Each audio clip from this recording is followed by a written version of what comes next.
요한계시록 8장 성도의 기도와 나팔 재앙이라는 제목으로 말씀을 전하려고 합니다. 오늘도 말씀으로 시대를 분별하고 하나님의 뜻을 깨닫는 그러한 은혜가 있기를 진심으로 바라봅니다. 8장 1절에서 13절까지 교독해 보겠습니다.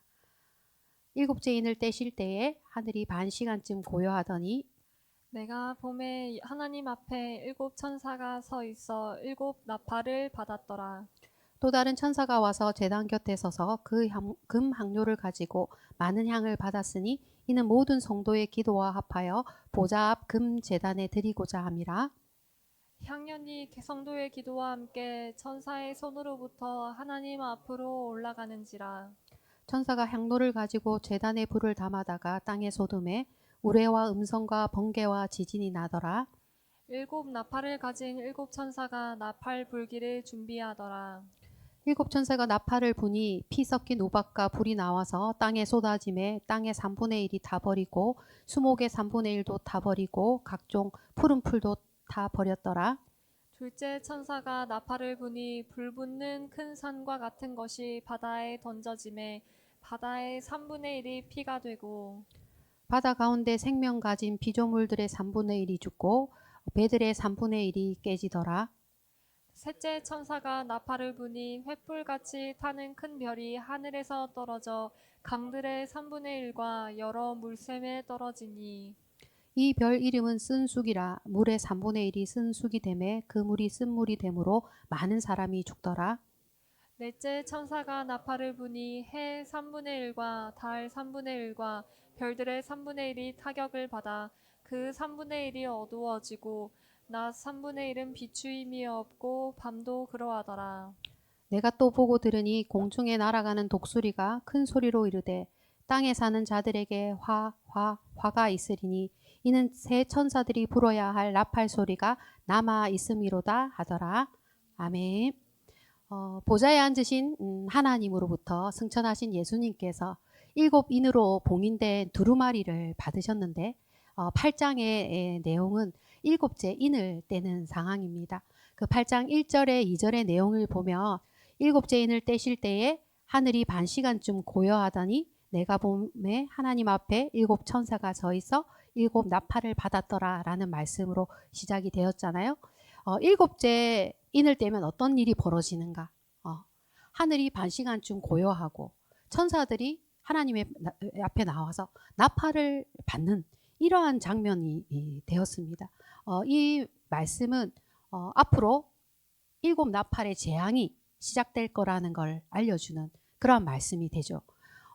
일곱 개의 봉인이 되어 있는 인의 이 심판에서 일곱째 인을 떼면 심판이 끝날 줄 알았는데 다른 심판이 준비가 되어 있는 거잖아요. 그래서 심판과 심판 사이에서 심판은 왜 필요한가 하는 그러한 묵상을 해보았습니다. 어떤 사람이 잘못을 범하는데 계속 죄를 짓고 그것을 계속 방치해주고 내버려 두면 그 사람은 어떻게 될까요?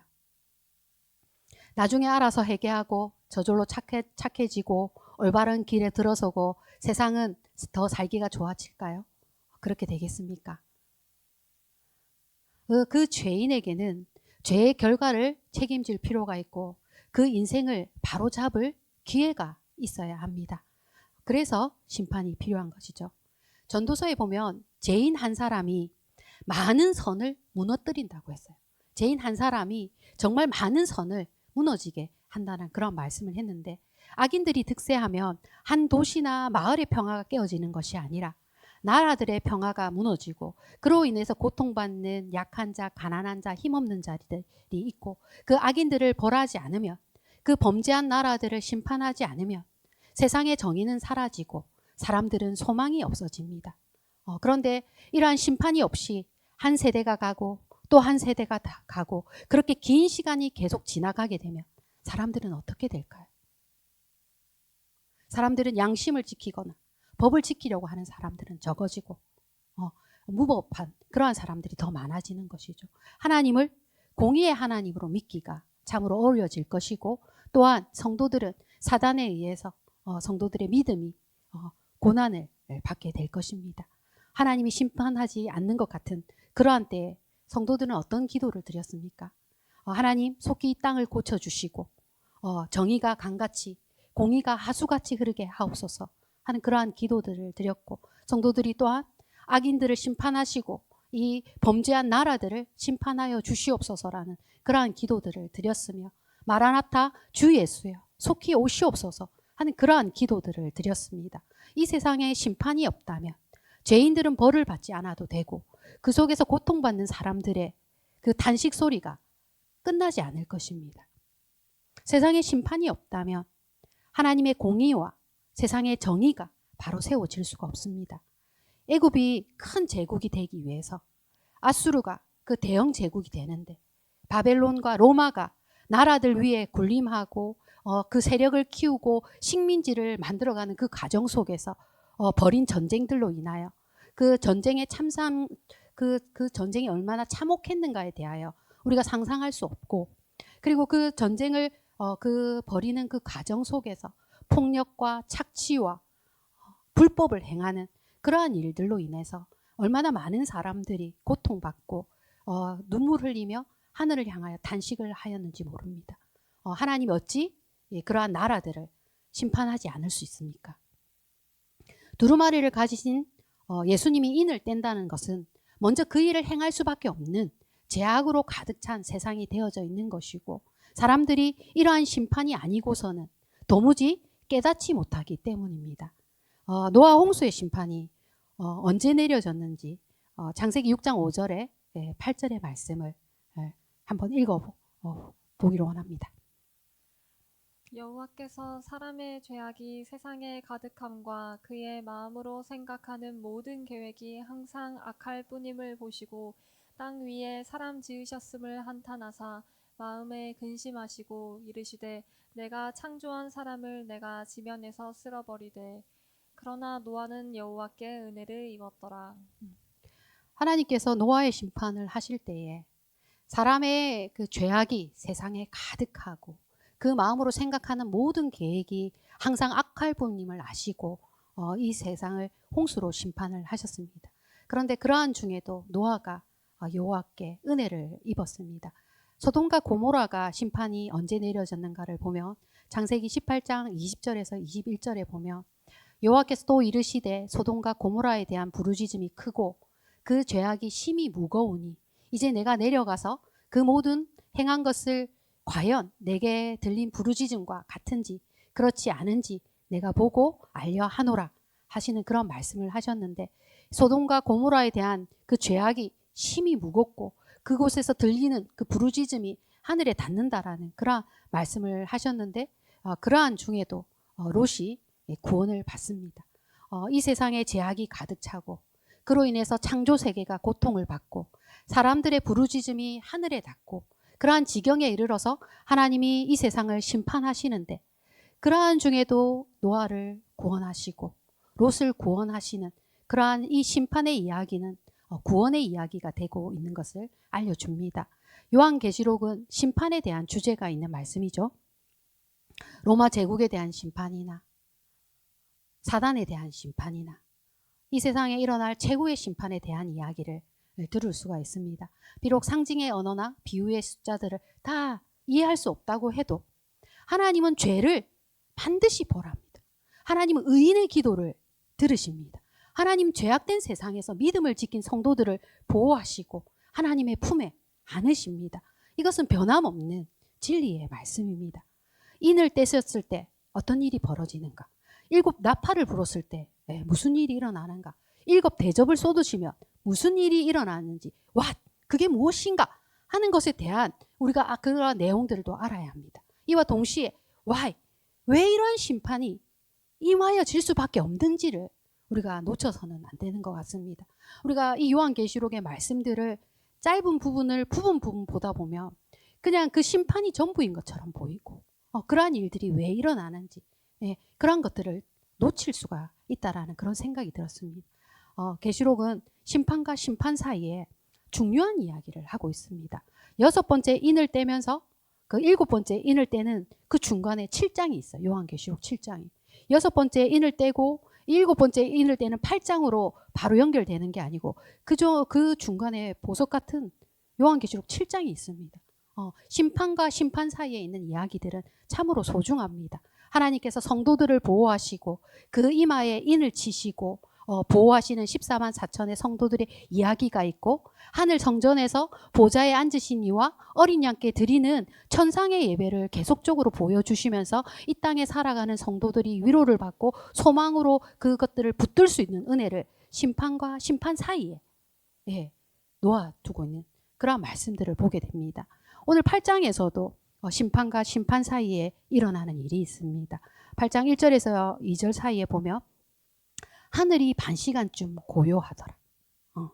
일곱 인을 떼시고 일곱 나팔 심판이 있는 그 사이에 하늘에 침묵의 시간이 있는 것이죠. 이 정적은 숨도 쉬기 어려운 그러한 고요함이 될 수 있는데 밤낮 쉬지 않고 찬송하는 그 하늘의 예배도 중단되어 있을 만큼 이 고요한 시간은 우리가 알고 있는 30분의 그러한 시간의 개념이 아니라 하나님의 시간의 개념은 우리랑 다르잖아요. 이 시간이 얼마나 될지 우리는 잘 알 수가 없습니다. 그런데 이 시간은 어떤 시간이 될 수 있는가 하면 앞의 심판을 다 잊어버릴 만한 그러한 시간이 되어질 수 있습니다.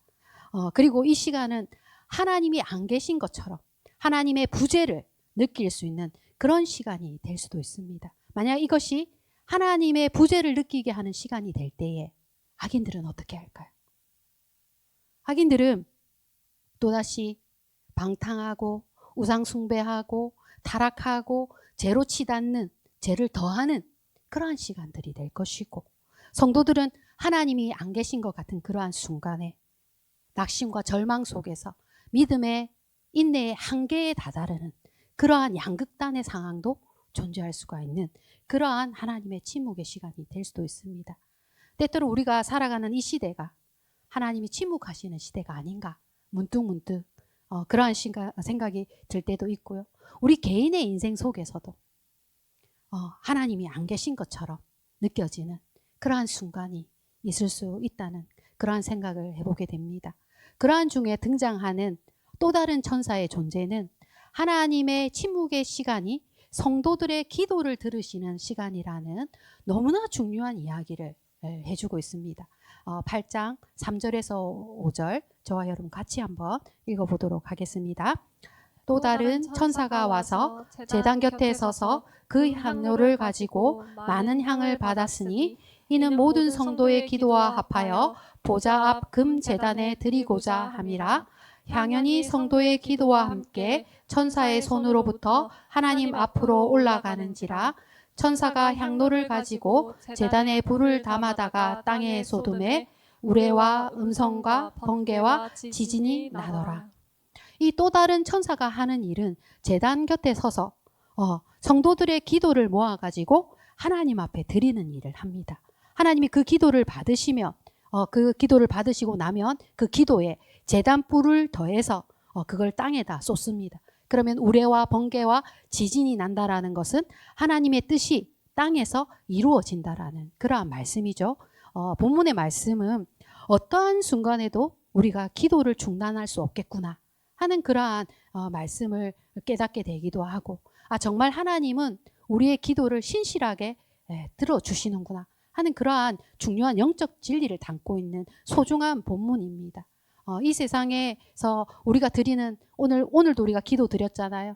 이 폭풍우 속에서 폭우 피해를 입은 이웃들을 위해서 우리가 한우들을 위해서 드리는 이 중보의 기도들을 하나님께서 다 듣고 계시고 우리의 기도에 제단에 불을 더하여서 이 땅에 쏟으셔서 하나님의 일을 행하시고 계시다라는 그러한 영적 진리를 담은 말씀을 우리에게 들려주셨습니다. 그러면 우리가 이 이후에 기도를 드릴 때에 이 살아있는 기도를 우리가 정말 마음과 진심을 다해서 우리가 기도하는 그런 역사들이 우리 속에서 일어나기를 원하고 정말 그렇게 드려지는 그 기도가 정말 하나님이 기쁘시게 받은 그런 기도가 되었으면 좋겠다 하는 그런 이 말씀을 읽으면서 묵상해 보았습니다. 요한시대의 성도들은 어떤 기도를 드렸는가? 6장 9절에서 10절의 말씀을 보면 이게 5번째 인을 뗄 때에 성도들이 하늘의 그 순교와 박해 가운데 죽은 그 성도들의 기도였습니다. 하나님의 말씀과 그들이 가진 증거로 말미암아 죽임을 당했다라고 하죠. 이 기도를 드리는 사람이 누군가? 하나님의 말씀과 그들이 가진 증거 때문에 죽임을 당한 순교자들의 기도입니다. 큰 소리로 불러 이르되 거룩하고 참되신 대주되어 땅에 거하는 자들을 심판하여 우리의 피를 갚아주지 아니하시기를 어느 때까지 하시려 하나이까. 이 기도의 내용을 보면 심판하여 주시옵소서, 순교의 피를 갚아주시옵소서, 어느 때까지 우리가 기다려야 합니까? 하는 그러한 기도의 내용들을 담고 있는데, 순교를 당한 의로운 그 성도들이 복수를 바라는 그러한 기도를 드렸습니까? 그렇지가 않죠. 이 땅에서 이루어지는 불법과 불의를 하나님이 심판하여 주시기를 기도한 것이죠.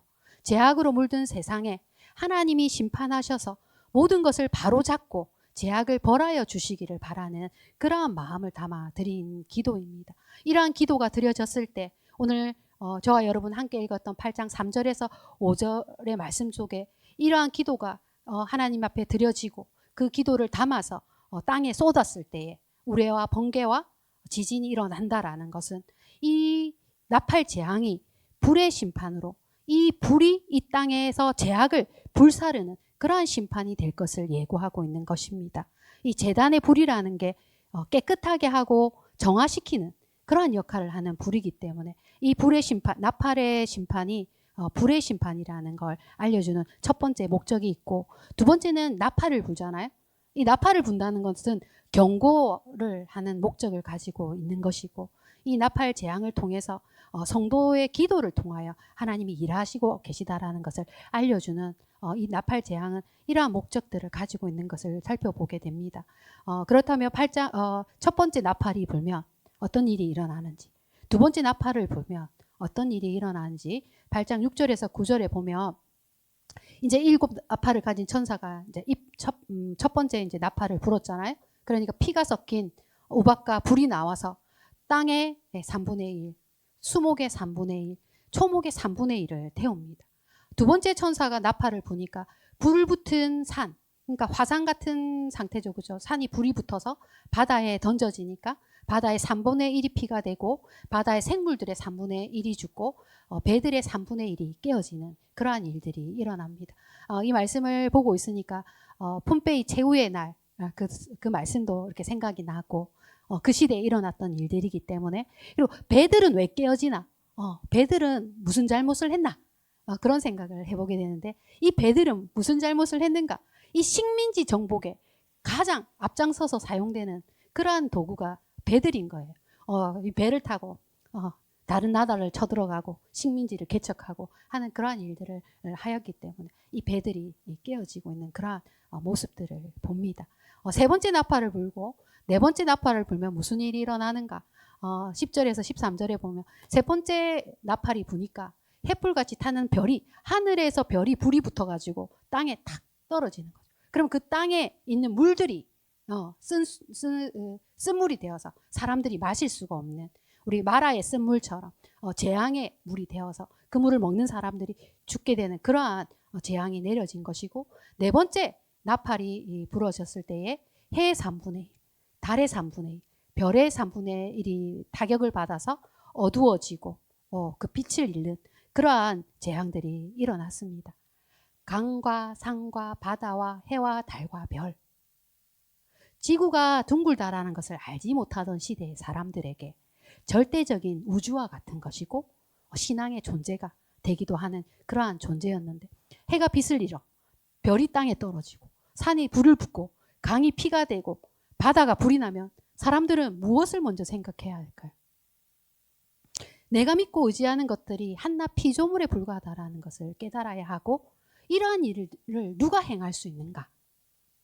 이러한 일을 행하는 분은 보좌에 앉으신 하나님을 생각해야 하는 것입니다.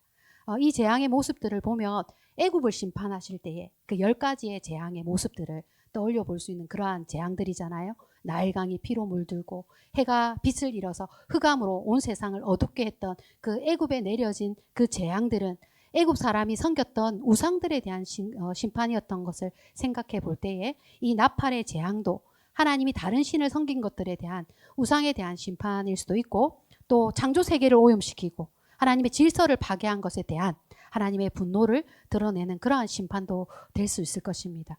그런데 왜 그 심판의 범위가 산의 3분의 1, 강의 3분의 1, 바다의 3분의 1, 해와 달과 별들의 3분의 1일까? 그 심판이 왜 3분의 1이라는 제한적인 심판이었을까 하는 걸 생각해 보게 됩니다. 여섯 번째 인을 뗄 때에 6장 7절에서 8절에 보면 이 여섯 번째 인을 뗄 때도 땅의 4분의 1의 그 재앙의 범위가 정해져 있었습니다. 넷째 인을 뗄 때에 청황색 말이 나왔는데 그 탄자의 이름은 사망이니 음부가 그 뒤를 뒤따르는데 그들이 땅의 4분의 1을 권세를 얻어서 검과 흉령과 사망과 땅의 짐승들을 죽였다라는 이 말씀을 보면 여섯 번째 인을 뗄 때에 땅의 4분의 1의 그 범위가 제한적이고 지금 나팔의 심판이 산과 강과 바다와 해와 달과 별들의 3분의 1이라는 부분적인 제한적인 심판이라는 사실입니다. 이러한 부분적인 심판을 행하시는 하나님을 보면서 에스겔 선지자를 떠올려 보게 됩니다. 에스겔 선지자는 이 땅의 백성들에게 심판을 경고하는 파수꾼의 사명을 가졌던 그러한 선지자였습니다. 에스겔 33장에 보면 그 사람이 그 땅에 칼이 임함을 보고 나팔을 불어 백성에게 경고하되 그들이 나팔 소리를 듣고도 정신 차리지 아니하므로 그 임하는 칼의 제거함을 당하면 그 피가 자기의 머리로 돌아갈 것이라. 그가 경고를 받았던들 자기 생명을 보존하였을 것이나 나팔 소리를 듣고도 경고를 받지 아니하였으니 그 피가 자기에게로 돌아가리라. 하나님의 심판은 정신 차리라는 거죠. 네, 생명을 보존하라고 경고하시는 하나님의 알림 기능인 거예요.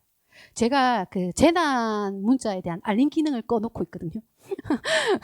그래가지고 이번에 막 그 산청에서 막 전 주민에게 대피 명령이 떨어지는데 내 거기 살면 큰일 나겠다 하는 그런 생각이 들었는데 이 에스겔 선지자가 이 심판을 경고하는 파수꾼으로 알림 기능을 하는 것이에요. 하나님이 정신을 차리고 생명을 보존하라고 알리시는 심판인 거예요. 악인들은 나는 자신들이 이렇게 말할 수 없는 것이죠. 나는 경고를 받지 못했어. 나는 돌이킬 기회를 받지 못했어. 하는 이런 핑계를 댈 수가 없게 될 것입니다. 그러나 이런 경고의 심판을 듣고 정신을 차리고 돌아오는 그런 사람들이 있는 것이죠. 그죠? 그래서 하나님이 4분의 1을 심판하고 3분의 1의 부분적인 심판을 하는 것은 심판을 피하여 살아남은 자들에게 경고하시는 그러한 말씀이신 것이죠. 33장 11절의 말씀 같이 한번 읽어보겠습니다. 너는 그들에게 말하라. 주 여호와의 말씀이니라. 나의 삶을 두고 맹세하노니 나는 악인이 죽는 것을 기뻐하지 아니하고 악인이 그의 길에서 돌이켜 떠나 사는 것을 기뻐하노라. 이스라엘 족속아 돌이키고 돌이키라. 너희 악한 길에서 떠나라. 어찌 죽고자 하느냐 하셨다 하라. 심판은 회개하고 돌이킬 기회를 주시는 하나님의 은혜입니다. 나는 악인이 죽는 것도 하물며 악인일지라도 나는 악인이 죽는 것을 기뻐하지 않는다. 그가 돌이켜서 살기를 원하는 것. 내가 그것을 더욱 기뻐한다라는 말씀을 하시면서 이스라엘에게는 뭐라고 말씀하시죠? 돌이키고 돌이키라. 너희가 어찌 악한 길에서 떠나지 않고 죽고자 하느냐라는 그러한 말씀을 하셨다라는 것은 하나님의 자녀들이 죄악 가운데 넘어져서 하나님의 심판을 받게 되는 것은 더더욱 하나님이 원치 않는 그러한 일이라는 걸 알려주시는 것이죠. 심판이 부분적이라는 것은 그 목적이 살리는 데 있다라는 거죠. 하나님이 살려주시고자 하는 하나님의 은혜를 우리가 알 수 있게 되기를 원합니다. 오늘 본문의 마지막인 8장 13절에 보면 에스겔의 파수꾼의 사명과 같은 역할을 하는 독수리가 등장하는 걸 볼 수가 있습니다. 내가 또 보고 들으니 공중에 날아가는 독수리가 큰 소리로 이르되 땅에 사는 자들에게 화가 있으리니 이는 새 천사가 불어야 할 나팔 소리가 남아 있음이로다 하더라. 아직 불어야 할 나팔이 3개가 남아 있는 시점에 독수리가 등장하는 것이에요. 땅에 사는 자들에게 지금부터 임하여질 지금까지 4번째 자연재해가 있었는데 5번째 나팔이 불면 6번째 나팔이 불면 그것은 감당할 수 없는 큰 재앙이니 지금이라도 돌이키고 목숨을 건지고 피하라고 하는 그러한 말씀을 주시는 것이죠. 이 땅에 거하는 자들이라는 것은 하늘에 거하는 자들과 반대되는 그러한 개념일 수가 있는데, 땅에 거하는 자라는 것은 하늘에 시민권이 없는, 하나님의 인침으로 인한 보호하심을 받지 않은, 그리고 이 땅에서 하나님의 통치와 하나님의 다스림을 거부하는, 그리고 회개하는 것을 싫어하는 그러한 자들에게 임하여지는 심판이 될 것이다 라는 그러한 말씀을 해주시고 있는 것입니다. 독수리의 등장이 심판과 심판 사이에 등장을 했어요. 하나님의 심판에 알림 기능을 하는 독수리가 오늘날에도 필요하겠죠. 저처럼 알림 기능 꺼두면 안 되잖아요. 네, 도처에서 자연재해가 일어나고 있는데 아직 마지막 심판이 이르지 않은 우리가 사는 이 시대에도 누군가는 독수리의 역할을 해가지고 하나님의 심판에 대해서 말해주는 사람이 있어야 되지 않겠습니까? 이러한 때에 요한계시록을 읽는다라는 것은 지혜로운 일이라는 생각이 들었어요. 사실 이 말씀을 어떨 때는 우리의 현실과 맞지 않는 생뚱맞은 말씀이잖아요, 때때로. 그러나 심판이 왜 있어야 하는지를 깨닫고 오늘날 이러한 시대의 이 경고의 말씀인 요한계시록을 읽는 것이 참으로 소중하구나 하는 그러한, 오히려 제가 이 요한계시록으로 설교를 해야 되는 부담이 참 있잖아요, 그죠? 그런데 이 말씀을 읽으면서 정말 요한계시록이 보물이구나. 이 시대에 우리가 이 말씀을 읽고 있는 그 자체가 참으로 소중하구나 하는 그러한 은혜를 먼저 받았습니다. 하나님께서 이 땅에 반드시 심판하실 것입니다. 죄인들이 벌을 받습니다. 그러한 중에 고통받는 자들이, 억울한 자들이 정말 하나님 앞에 탄식하는 그 기도에 하나님이 응답하실 것입니다. 그러한 소망을 가지고 우리가 바라보아야 할 때에 누가 이러한 독수리의 역할을 할 수가 있는가? 교회가 이러한 역할을 해야 되는 사명인 줄을 믿습니다. 사랑하는 미라클 가족 여러분, 오늘 계시록 8장에 심판과 심판 사이에 무엇이 있었나요? 하나님의 침묵이 있었고, 성도의 기도가 있었고, 독수리의 경고가 있었습니다. 세상에 하나님이 없는 듯 살아도 우리는 깨어서 기도하는 성도가 될 수 있기를 바랍니다. 독수리가 세상을 향하여 하나님의 심판을 외치듯 교회가 교회의 사명을 감당하고 성도가 성도의 삶을 사는 그러한 은혜가 있기를 진심으로 바랍니다. 하나님은 심판하시는 하나님. 서두에 말씀드린 것 같이 어떤 사람이 잘못을 계속적으로 범하고 그것을 그대로 방치하고 내버려 두면 그 사람은 어떻게 되는가? 그 죄인들이 죄의 결과를 책임질 필요가 있고 그 인생을 바로잡을 기회가 있어야 합니다. 심판한다라는 이 어원에는 재판한다라는 뜻이 있는데, 심판의 목적이 모든 것이 제자리를 찾고 본래의 모습으로 돌아가라 하는 그러한 바로잡는다라는 뜻을 가지고 있는 말씀입니다. 심판의 목적이 어디에 있습니까? 모든 것이 제자리를 찾고 본래의 모습으로 돌아가라 라는, 바로잡는다라는 의미를 가지고 있습니다. 그래서 하나님이 창조 세계를 인간들이 마음대로 파괴하고 잘못 사용한 것들에 대하여 하나님이 바로잡으시고, 범죄한 인간들과 나라들에 대해서도 죄의 값을 지불하게 하시고 잘못을 바로잡는 기회를 주시는 것 역시 하나님이 베푸시는 심판의 은혜라는 것입니다. 두려우신 하나님 앞에서 우리가 경외심을 가지고 살아가게 하는 것 역시 심판의 기능이 될 수가 있는데, 이러한 심판의 경고의 말씀을 들을 때 성도는 어떤 믿음의 반응을 해야 할까요? 우리 삶 속에서 무엇이 잘못되었는지 고치고 바로잡아야 할 것이 없는가 하는 그러한 것들을 생각해 볼 수 있기를 원합니다. 3분의 1이 심판이라면 남겨진 3분의 2는 무엇입니까? 이 3분의 1이 심판이잖아요. 그러면 남겨진 3분의 2는 무엇입니까? 하나님이 살려주시는 은혜인 것입니다. 사람들이 심판이 더 커 보여서 하나님이 남겨두신 은혜가 더 크다는 사실을 보지 못할 때가 있는데, 사랑하는 미라클 성도님들은 오늘도 나를 살게 하시는 은혜, 오늘도 나를 바로잡아 주시는 그 은혜를 생각하면서 이 시대에 하나님이 남겨두신 자들이 되기를 진심으로 축복합니다. 네, 참 좋으신 하나님 기도드리겠습니다. 참 좋으신 하나님, 죄악된 세상 가운데 우리를 구별하시고 거룩한 제사장 나라와 백성으로 삼아주시니 감사를 드립니다. 말씀을 듣는 우리가 이 시대를 분별하여 살아갈 수 있도록 도와주시기를 원합니다. 예수님이 입혀주시는 의의 흰옷을 입었는데 거룩하고 정결하고 정직하게 하여 주시옵소서. 불의와 타협하지 않으며 거짓에 넘어지지 않으며 세상의 헛된 것들에 소망을 두지 않게 하여 주시기를 원합니다. 우리의 삶 속에서 말씀과 멀어지고 세상과 타협하고 어그러지고 훼손된 모양들이 있다면 기도의 시간들을 통하여 바로잡게 하여 주시기를 원합니다. 고쳐야 하는 줄 알면서 고치지 않는 말과 행동들, 잘못인 줄 알면서 계속되는 죄악들이 있다면 제단의 숯불로 정화시켜 주시고 말과 행실과 삶이 깨끗하여질 수 있도록 은혜를 베풀어 주시옵소서. 성도는 말씀과 기도로 거룩하여지는 줄을 믿습니다. 기도 생활에 더욱 힘써서 내면의 영성과 성도의 품위와 믿음의 부요함을 얻게 하시고 하나님의 나라와 뜻을 위하여 기도하고 이 땅의 분쟁과 전쟁과 위기 가운데 침묵하는 자들이 아니라 기도하는 자들이 될 수 있도록 주께서 은혜를 다하여 주시옵소서. 선교지와 선교사님들을 위하여 기도합니다. 이 더운 여름날 여름 사역들을 잘 건강하게 감당하실 수 있도록 선교사님들의 건강을 지켜주시고 폭우로 고통받는 이웃들에게 하나님 은혜를 더하여 주시고 우리가 한우들을 위하여 드리는 이 기도를 하나님 응답하여 주시고 미라클 호산나 교회가 영적으로 깨어 있어서 기도에 힘쓰는 교회가 될 수 있도록 주께서 은혜를 베풀어 주시옵소서. 이 모든 것 우리 주 예수 그리스도 이름으로 기도드립니다. 아멘.